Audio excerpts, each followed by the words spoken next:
Reforma tributária está despencando nas provas de concurso público. É isso mesmo, gente. Direito tributário está cada vez mais importante nas provas da área fiscal, área jurídica também. Então, eu estou aqui hoje para trabalhar com vocês algumas questões, mas já quero deixar avisado que eu tenho algo muito mais especial. No final do vídeo, eu vou entregar um presente para vocês, tá? Está sendo preparado e eu vou avisar, dar mais detalhes no final do vídeo. Então, olha só, preste atenção comigo aqui, porque se você não sabe, eu sou o professor Fábio Dutra, professor de Direito Tributário, já fui aprovado no concurso de auditor fiscal da Receita Federal e hoje nós vamos comentar 5 questões de reforma tributária da prova da Cefaz Sergipe que ocorreu aí em setembro de 2025, uma prova muito recente que você precisa tomar cuidado sobre a forma como as bancas estão abordando este conteúdo, tá? Então, na série de hoje, no vídeo de hoje, nós vamos trabalhar 5 questões, depois a gente vai trazer a parte 2, comentando mais questões, e esse é o motivo pelo qual você deve se inscrever agora, porque aí você não se esquece de acompanhar as questões, porque a gente vai fazendo abordagem sobre cada assunto e o seu conhecimento cada vez maior para se preparar para essa prova, não é verdade? Então, clique aqui embaixo, se inscreva e ative o sininho, que aí, toda vez que eu publicar um vídeo, o YouTube vai chegar e vai te avisar, olha, Fábio publicou um novo vídeo, então bora lá. Beleza, gente? Então vamos aqui na nossa tela, começando a correção da nossa questão. Questão de número 111 é uma questão sobre ITCMD, tá? E aí ele diz o seguinte, acerca do ITCMD, né, assinale a opção correta, de acordo com as alterações da Emenda Constitucional 123 de 132 de 2023, tá? Então, vamos aqui comigo, eu vou fazer uma breve abordagem com vocês aqui. Olha aqui, a gente tem um resuminho aqui na tela, né? Deixa eu falar com vocês aqui, ó. A gente tem um resuminho aqui na tela, tá? Então, eu vou colocar na tela cheia e a gente vai abordar esse resumo, conteúdo teórico. Veja, regras constitucionais sobre o ITCMD. O ITCMD teve aí impacto pela reforma tributária, tá, gente? Então, veja comigo agora o seguinte, olha só. A gente tem aí, ó, o ITCMD é um imposto de competência dos estados e do Distrito Federal apenas, tá? As regras são fixadas, né? As alíquotas, tá faltando aqui alíquotas, as alíquotas do ITCMD são fixadas por meio de lei, tá? Então, as alíquotas são fixadas por meio de lei. Olha aí, vamos colocar na tela. Alíquotas fixadas pelos estados, DF, por meio de lei. O que isso significa? Que nós não temos exceção quanto ao princípio da legalidade, tá? Que a alíquota deve ser fixada por lei. Além disso, a alíquota máxima, existe um teto fixado pelo Senado Federal. Então nós temos aí alíquotas máximas. Isso é muito cobrado em prova. Quem define as alíquotas máximas do ITCMD é o Senado Federal, tá? As alíquotas devem ser progressivas de acordo com o quinhão, o legado ou a doação. Isso significa que, a depender do volume, tá, do bem a ser transmitido, do conjunto de bens, da herança ou da doação, nós teremos, na verdade, né, ele diz que deverão ser, né, serão progressivas, ou seja, a alíquota vai sendo escalonada conforme a base de cálculo, ou seja, conforme o valor dos bens e direitos a serem transmitidos, tá? E aí nós temos aqui a competência para cobrança, é um ponto muito importante. Isso aqui foi impactado pela reforma tributária. Então, olha aqui comigo. No caso de bens imóveis e respectivos direitos, o Estado do Distrito Federal, da situação do bem, né? O Estado ou o Distrito Federal, no caso da situação do bem, ou da localização do bem, beleza? Da localização do bem. Então, nós temos aí, em se tratando de bens imóveis, a situação é bem tranquila, onde o bem estiver localizado, certo? Em se tratando de bens móveis, títulos e créditos, ou seja, vamos pensar aqui na doação de 100 mil reais, tá? É um valor, né? Entra na regra de baixo. Ou a doação de um veículo, de um automóvel, tá? O Estado ou o Distrito Federal, onde era domiciliado o de cujos, se for o caso de transmissão causa-mortes, ou seja, a pessoa faleceu e deixou ali a sua herança, ou onde tiver domicílio o doador, tá? A gente tinha antes a regra onde era processado o inventário, né? Então tem essa diferença aí que foi impactada pela emenda constitucional e agora a gente tem aqui, tá, essa regra. Vamos dar uma olhada na nossa questão então. Veja, as alíquotas do ITCMD serão fixadas, né, pelos estados e pelo Distrito Federal. Alíquotas máximas, ó. A alíquota máxima é fixada pelo Senado Federal, tá errado. Relativamente aos bens imóveis, a competência para a cobrança do ITCMD é do estado onde era domiciliado o de cujos, onde o doador tiver domicílio, tá? Cuidado aqui, veja, se é bens imóveis, gente, não tem essa análise. Se é bem imóvel, a gente não precisa nem investigar se estamos tratando de heranças ou doações. Será o lugar da situação do bem, ó. Situação ou localização do bem, se for bem imóvel, tá? Vamos continuar aqui na tela. As alíquotas do ITCMD independem do valor do quinhão do legado ou da doação. Isso está errado, tá? Porque a gente diz que, inclusive, ela será progressiva em razão do valor, tá? A B está correta, será progressiva em razão do valor do quinhão legado da doação. Marcamos como correto e gabarito da questão. Relativamente aos bens móveis, a competência para a cobrança do ITCMD é do estado onde se processar o inventário, o arrolamento ou onde tiver domicílio. Gente, se tiver, olha aqui, ó, bens móveis, tá? A competência não é mais onde se processa o inventário e o arrolamento. Era assim. Cuidado, tá? Agora, como eu apontei para você, olha aqui comigo, agora é onde era domiciliado o de cujos, tá? Ou onde tiver domicílio doador. Consequentemente, está errado e o nosso gabarito é letra D. Beleza, gente? Gabarito letra D.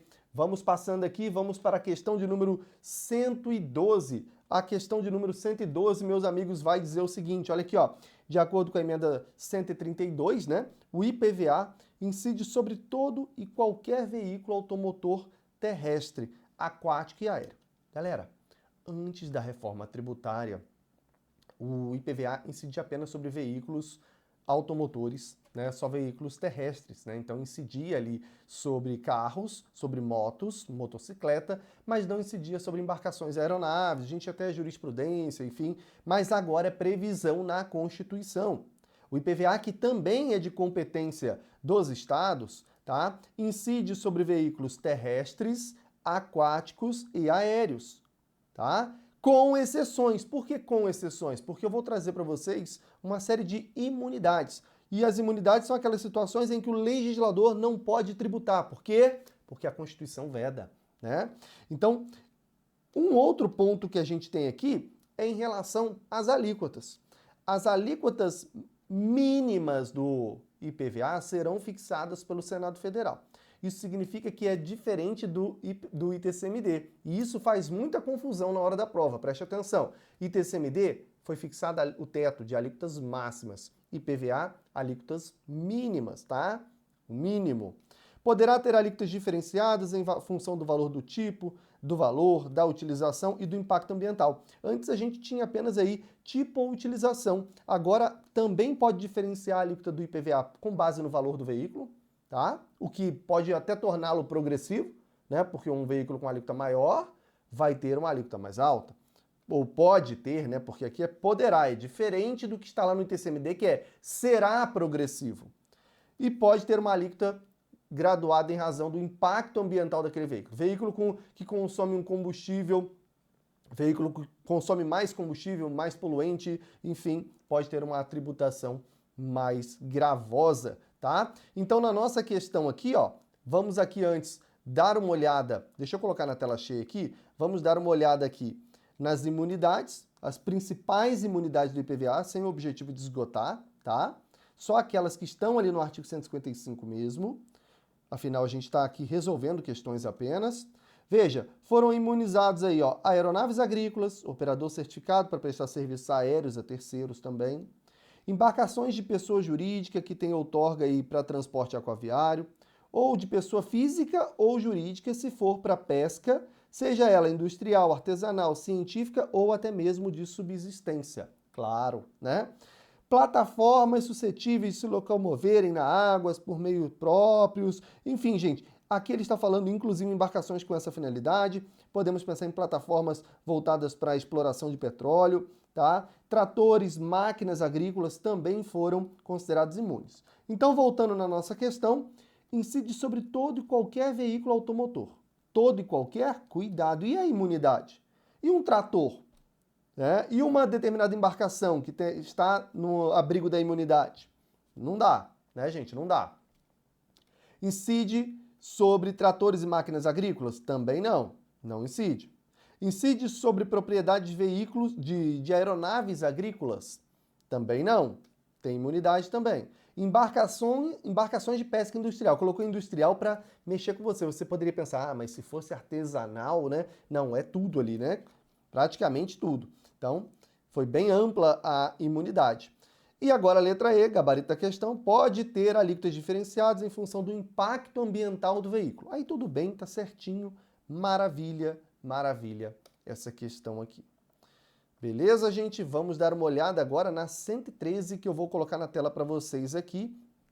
Olha na tela. Então, de acordo com as disposições introduzidas pela emenda 132, a contribuição de iluminação pública pode. Muito boa essa questão. Por quê? Porque antes da reforma tributária, a gente já tinha essa COSIP, ou CIP, tanto faz, e ela era voltada apenas para custeio do serviço de iluminação pública. Veio a reforma tributária, gente. O que aconteceu? O campo de incidência foi ampliado. Então agora você tem que memorizar para a sua prova. Não é mais apenas para iluminação pública, embora a gente assim reconheça o nome dado a essa contribuição, né? O nome de costume para essa contribuição vai ser sempre iluminação pública, pelo menos por enquanto. Mas a gente tem aí ela voltada agora não só para a questão envolvendo o custeio do serviço de iluminação pública, como eu vou colocar aqui para vocês também custeio, expansão e melhoria do serviço de iluminação pública, isso foi adicionado, e ainda sistema de monitoramento. Olha a novidade, monitoramento para segurança e preservação de logradouros públicos. Inclusão facultativa na fatura de energia elétrica, isso aqui já estava, né, lá no parágrafo único, tá? Aqui, só corrigindo aqui, gente, aqui é artigo 149, tá? A, deixa eu corrigir aqui para vocês. Artigo 149-A. Vamos trocar aqui, ó. Beleza. E vamos lá. Questão 114. Questão 114 na tela. Vamos dar uma olhada aí. Na tela, vamos lá. Conforme dispõe a Constituição Federal de 88, o imposto seletivo. Mais uma novidade aí, gente. Imposto seletivo. O imposto do pecado tá aí também sendo cobrado e a gente vai trabalhar sobre ele aí. A gente tem uma série de regrinhas que a gente tem que lembrar, que foram incluídas lá no artigo 153. É um novo imposto da União, tá? Vou colocar na tela aqui para vocês a parte teórica que a gente colocou. Artigo 153, inciso 8. O imposto seletivo foi incluído. Antes a gente tinha até o inciso 7 apenas, tá? E agora inciso 8. E aí, qual que é o campo de incidência? Produção, extração, comercialização ou até mesmo importação. De quê, gente? De bens e serviços, não quaisquer bens e serviços, mas aqueles prejudiciais à saúde ou ao meio ambiente. Um dos princípios da reforma tributária é justamente a defesa do meio ambiente, né? Então o imposto seletivo atua nesse sentido aqui também, tá? Deixa eu colocar na tela. Nos termos de lei complementar. Então ele será instituído por lei complementar, já até foi instituído, né? Mas é assim que está na Constituição. E ele não incidirá sobre exportações, nem sobre operações com energia elétrica e com telecomunicações. Certo? Então fica de fora. Outro ponto é que ele é um imposto monofásico, ele incide apenas uma vez. Se ele é monofásico, gente, não tem aquela sistemática de créditos e débitos, como ocorre lá com o ICMS, como ocorre com o IBS, com a CBS, que também vieram com a reforma tributária. Não. O imposto seletivo, o IS, ele é monofásico, e se ele incide uma única vez, não tem como você compensar numa próxima operação. Concorda comigo? Então, a gente coloca aqui, é um imposto monofásico. Ele não integra a sua própria base de cálculo, ele é calculado por fora. É assim que a gente diz. Quando ele não integra a própria base de cálculo, é um cálculo por fora. O ICMS integra a própria base de cálculo, logo o ICMS é calculado por dentro. Integrará a base de cálculo do ICMS, do ISS, do IBS e da CBS. Aqui eu estou falando da base de cálculo dos outros impostos, ó. não só impostos, né, porque a CBS é contribuição, ele integrará a base de cálculo dos outros tributos, mas a sua própria base de cálculo ele não integra. Poderá ter o mesmo fato gerador e base de cálculo de outros tributos. Não há essa vedação. As alíquotas serão fixadas em lei ordinária, então preste atenção comigo. Ele será instituído por lei complementar, mas as alíquotas por meio de lei ordinária. Beleza? Alíquotas por meio de lei ordinária. Beleza? Joia. Então, maravilha. A nossa questão aqui, então, vai lá. Veja, terá alíquotas que serão fixadas por lei ordinária. Perfeito, tá certo. Será não cumulativo? Não, porque ele é monofásico, não tem compensação. Porque só se cobra uma vez, né? Incidirá sobre exportações? Não. Poderá incidir sobre energia elétrica? A gente viu que não também. Não poderá ter o mesmo fato gerador e base de cálculo de outros tributos? A gente viu que pode sim. Portanto, a única resposta correta está aqui em cima, é a letra A, meus amigos. A única resposta correta é mesmo a letra A. Beleza? Vamos aqui para a questão, então, 115. Questão 115 na tela, uma questão bem tranquila aqui que vai falar dos princípios tributários, princípios que foram incluídos aí pela reforma tributária, e é bem básica a questão, bem simples, né? Temos que dizer que é uma questão bem simples. Tá aqui um resuminho para vocês, vou colocar na tela aqui, ó. Veja aí comigo. Então nós temos aí, artigo 145, parágrafo 3º, foi acrescentado na Constituição Federal, e nós tivemos aí 5 princípios. Coloquei de uma forma bem bacana, bem organizada aqui para ficar fácil de você identificar aí e conseguir resolver e memorizar, mais importante que isso, né? Então veja, simplicidade, sistema tributário simplificado, né? A gente tem aí o princípio da transparência, tá? O princípio da transparência para tornar as informações mais claras, né? Um sistema mais transparente, sistema tributário nacional que foi sempre conhecido como tão complexo, né? A justiça tributária, inclusive a gente tem medidas aí que vão fazer com que essa justiça tributária seja implementada, por exemplo, com a sistemática de cashback que existe aí com o advento da reforma tributária. Temos também o princípio da cooperação e princípio da defesa do meio ambiente. Aí você pode memorizar aqui esse mnemônico, olha aí, ó, STJCD.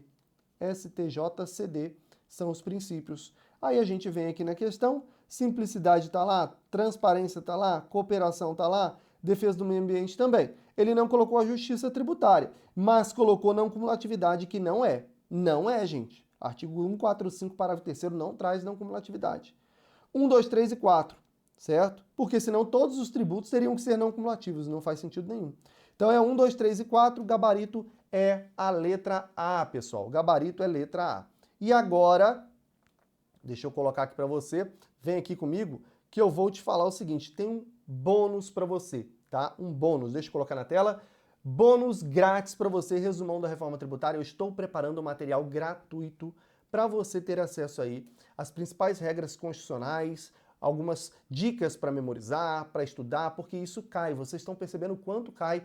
Por exemplo, questão sobre COSIP, questão sobre PVA, questão sobre o ITCMD, questão sobre os princípios tributários, né? Então a gente teve aí uma série de questões nessa primeira parte, nesse nosso vídeo de hoje. E com esse material você vai poder aí estudar, já ter um início, né? Claro que a gente tem um programa mais avançado, né? A gente tem um programa mais avançado, que é o intensivão da reforma tributária, mas eu quero te dar gratuitamente esse bônus, tá? E ele vai ficar disponível no nosso grupo de WhatsApp. Então, eu estou terminando de preparar esse material. Eu quero colocar para você o link aqui na descrição para você entrar no grupo do WhatsApp. Entra lá porque, ficando pronto, você vai receber em primeira mão. Vou colocar lá no grupo. E no grupo também a gente vai compartilhar novidades, novos vídeos também, então vale muito a pena você entrar lá. Se tiver alguma alteração importante da reforma tributária, a gente vai colocar lá também para compartilhar com os alunos. É um grupo, uma comunidade para você fazer parte, porque se você está estudando reforma tributária, você tem que estar 100% por dentro do que está rolando por aí. E eu estou acompanhando de perto e quero trazer isso para você. Beleza, gente? Então é isso, meus amigos. Se você se esqueceu, se inscreva aqui, ative o sininho que você será notificado dos novos vídeos. Entre agora no grupo da Reforma Tributária, no grupo do WhatsApp, para você receber esse material e para você ser notificado acerca das novidades dessa reforma que impactou o direito tributário como um todo. Te vejo por lá, valeu, tamo junto, até a aprovação, um grande abraço, fiquem com Deus e até mais, gente, valeu!